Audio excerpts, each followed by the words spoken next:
Well, greetings, everyone, and welcome to Give Us Five, a True Growth podcast series featuring authentic leaders who share their responses to some questions that we ask them. And today we are blessed to have with us Donnie Maib. Donnie is the Director of Olympic Sports Athletic Performance at the University of Texas, Hook 'em Horns. And Donnie's a native of Tennessee, but he's a graduate of the University of Georgia, where he played football for, if I'm correct, Donnie, 3 years. Defensive tackle, was it? Correct. Yes, sir. Yeah, That's it. yeah. So he's also a dog, and that's great. Now he and his wife Karen have four daughters, and they reside in Cedar Park, Texas. And I'm happy to say Donnie is a True Growth alum. So welcome, Donnie. Welcome to the show. Bob, thank you so much. I could not be more excited when you guys when Bird reached out and connected us to be on this. I love True Growth and so excited about what you guys are doing. So it is an honor and pleasure to be here. So thank you. You are more than welcome, and it's our blessing to have you along. So let's get started here. The first question, pretty basic one, but let's ask, why did you get in the field you're in? Why coaching? What attracted you to this profession, and what keeps you involved?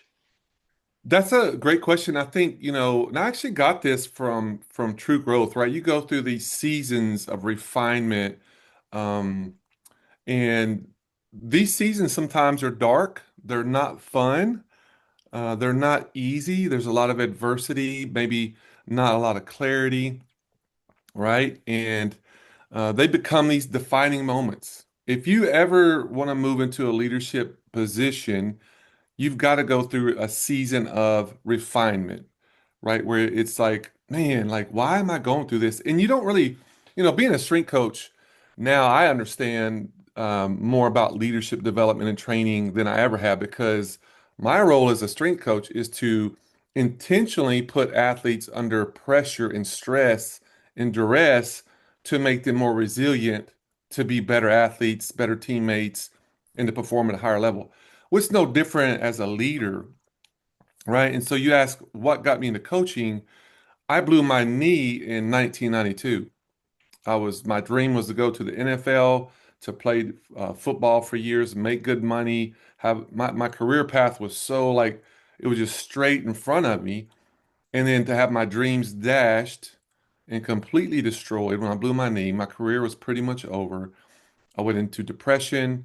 I didn't know I lost my sense of identity. I lost my sense of purpose.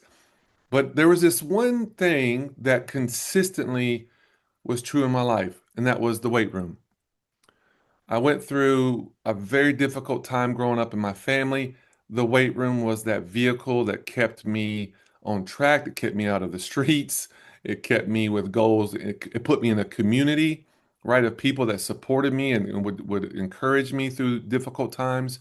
So when I blew my knee, there was no, it kind of came to me like, man, it was this simple, Bob. I just couldn't see myself wearing a suit and tie every day to work. And that's why you see I'm in this like little dry, I still wear dry fits and that's what I wear to my job. So I was like, you know what? I think I'm called to coach. And it actually was a small little moment, my going into my junior year before I'd gotten hurt. This coach that was working with me, he said, hey, have you ever thought about coaching? I'm like, man, I don't want to coach. I'm going to NFL. I'm going to make big money. He goes, well, if you ever want to coach, I think you'd be really good at being a strength coach. So I'll help you if you ever want to. And that was like a 30-second conversation that I just shrugged off. And then, sometimes I always say like this about leadership is like sometimes you don't pick your path. Sometimes the path will pick you. And that's kind of what it did for me. And so once I blew my knee, I remember that conversation and I started interning at the University of Colorado in 1994. And again, that was not easy in itself, but that's how I got and why I got into coaching because I just love the weight room. That is good. There are answers and there are wow answers. That's a wow answer, Donnie. That's great. Well, the second question. There's a long list of, as you know, positive traits that are exhibited by great leaders, but I understand that at the top of your list is humility. And can you share with us what makes humility so important to you and an important trait for you as you assess leaders? Yeah, no, and I would like just a little caveat to before I kind of give my answer, because I think humility, even in today's times, can be misconstrued, right? I think there's this kind of, whether you call it toxic or uh, misdefined word of like humility is number one. It's not weakness, right? When you look at the term meek, right, the word meekness, it is actually derived from a term that they would use to describe war horses, right? A meek horse would be a horse that would draw, if the rider were to tell it to cut left or right, it would obey instantly to save the rider. And so this term of humility it should have more of we should lean into strength.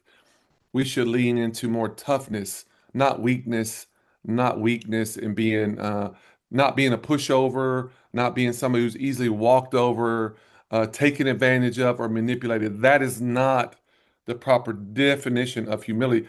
My term of humility that I think is so important for leaders today is I call it leading with a limp, right? You that was me when I was a young coach. I had all the answers. I was the guru. I knew everything. And then the more I coached, I'm like, oh, now I'm 55, been doing it 31 years. And the more I do it, the more I realize I don't know what I'm doing because there's so much to learn. It's changing and evolving. So I think this kind of metaphor of leading with the limp, meaning you've been through some battles, you've made some mistakes and got burned and grown and matured from that, right? And I think part of being a humble leader is like when you make mistakes, don't run from the mistake, learn from the mistake. And Amen. oftentimes, learning from a mistake means you got to stay where you're at and you got to patch up the holes you made. You got to rebuild bridges with relationships, which I've had to do. You've had to reflect and take hard counsel and maybe criticism that wasn't destructive, but it was constructive to help me grow up, to change my perspective, and to realize this: my role is important, but it's not more important than anybody's role on the team. And so that's going back to being confident, to know your purpose, your gifts, but also having enough humility that um, it's kind of like me alone, I can do great things, right? But if we do things together as a team, we can achieve world-class results. But it's going to take that humility where it's not about me, it's about the team, it's about the athlete, it's about the mission more than it is about me. That's great. Thank you, Donnie. Mhm. Well, now you've had obviously a very successful career. Is there one position or one achievement in your journey that stands out to you that you really fall back on or you recall or it means a lot to you? I don't know that I have. I mean, I've got championship moments. We've been in big matches and games. Obviously, the 2005 football national championship will always resonate in my mind, just the memories of that moment, the pinnacle, the tears, the joy, um, just it just made everybody become so unguarded that night when we won. Like all these grown men crying, and anyway, that moment will always stick in my mind. But I would say, that as I've gotten older, I think it's more about I get more joy, I think, out of seeing. My athletes, they're grown, they're being successful, and they come back and they thank you for a moment. Oh yeah. And they tell you, like, hey, when you did this to me 5, 10 years ago, that really, I mean, there's been a picture floating around of our staff back in 2001, I think, strength staff. And just to see the thankfulness and gratitude of people, what they're saying of how we helped them grow up and turn them into men, that to me will never be put on a poster or social media post necessarily, or you'll never get a trophy for it. But those moments to me, man, I live for that significance.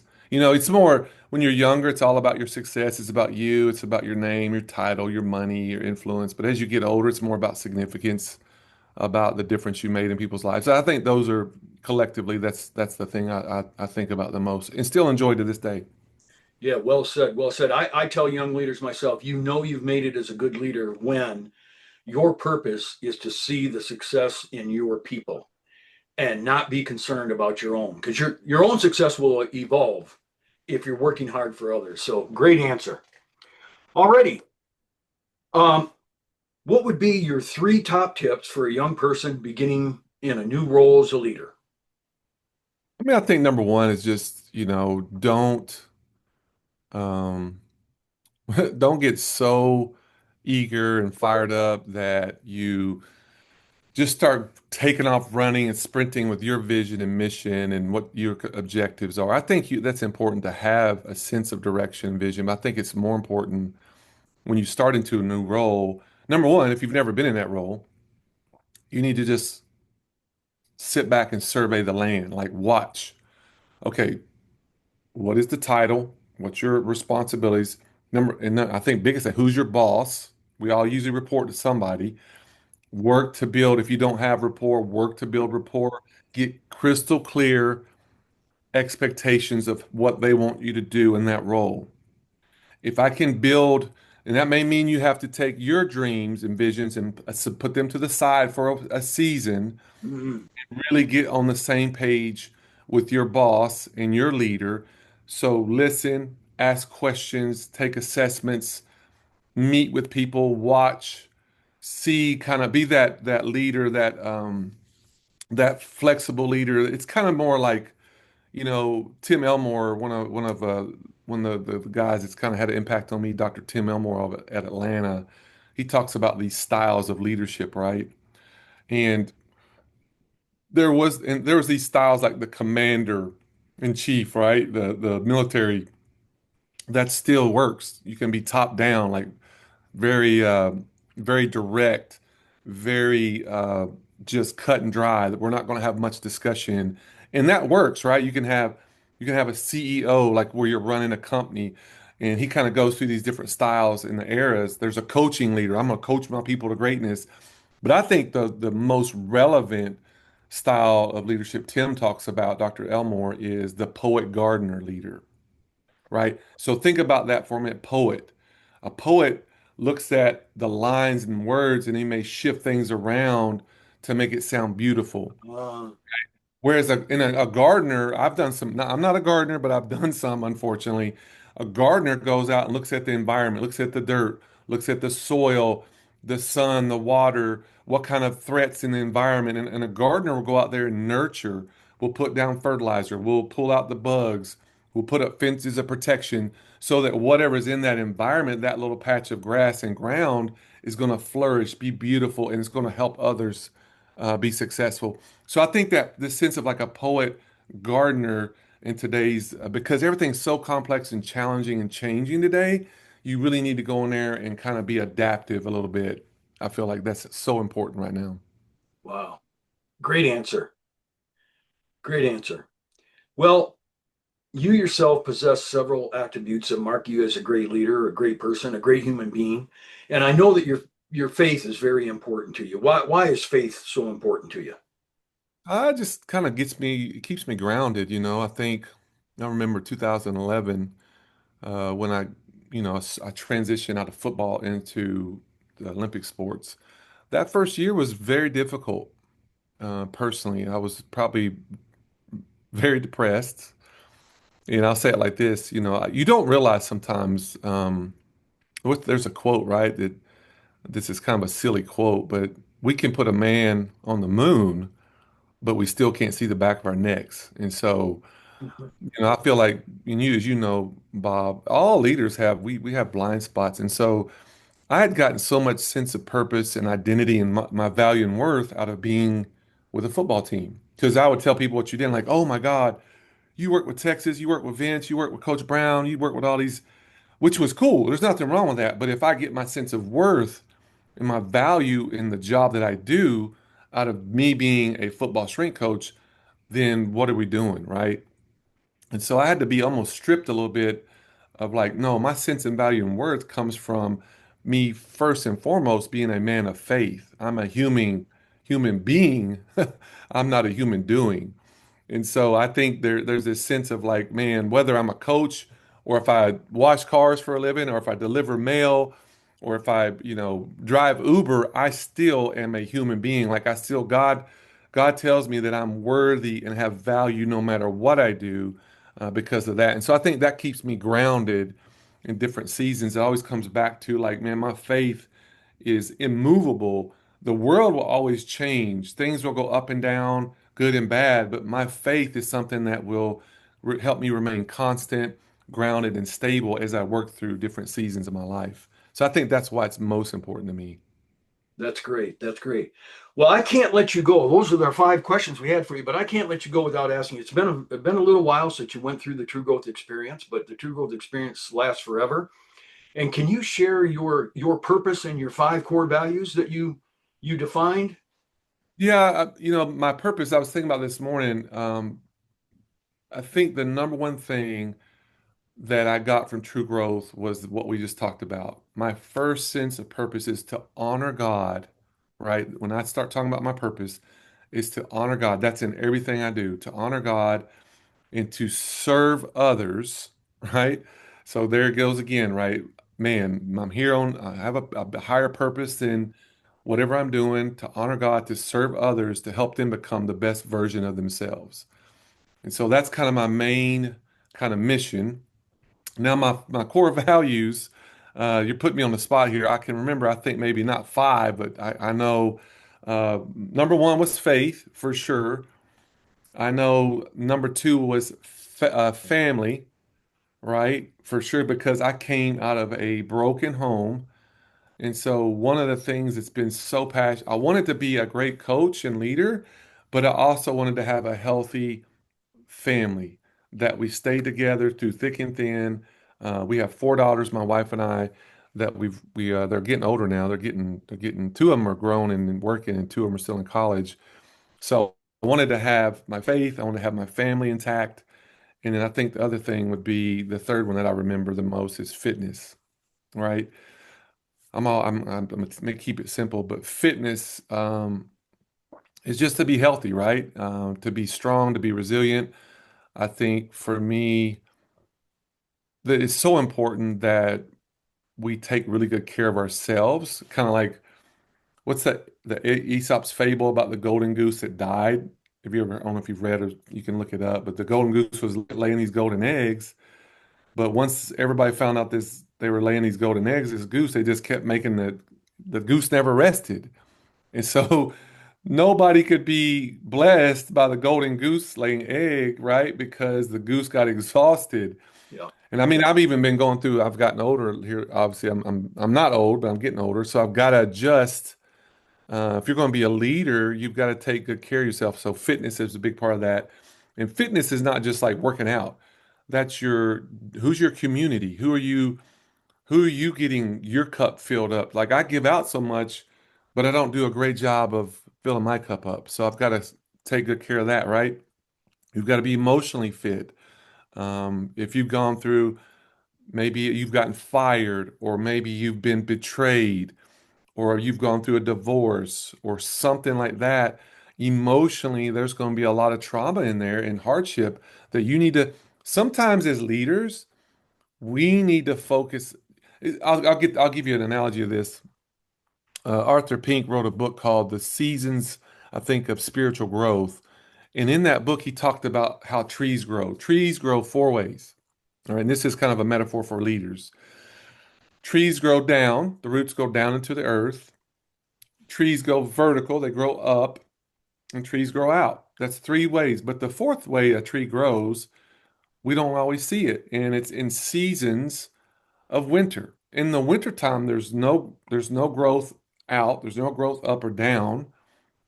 The tree in the winter, there's no fruit, there's no leaves. The tree increases its volume of sap so that when the spring comes and there's new growth, it's got the sap that can sustain the fruit and the leaves and the new branches. So sometimes as a leader, we have to go through seasons where we grow more internally than externally. It's not always seen on the outside, right? It's more internal growth.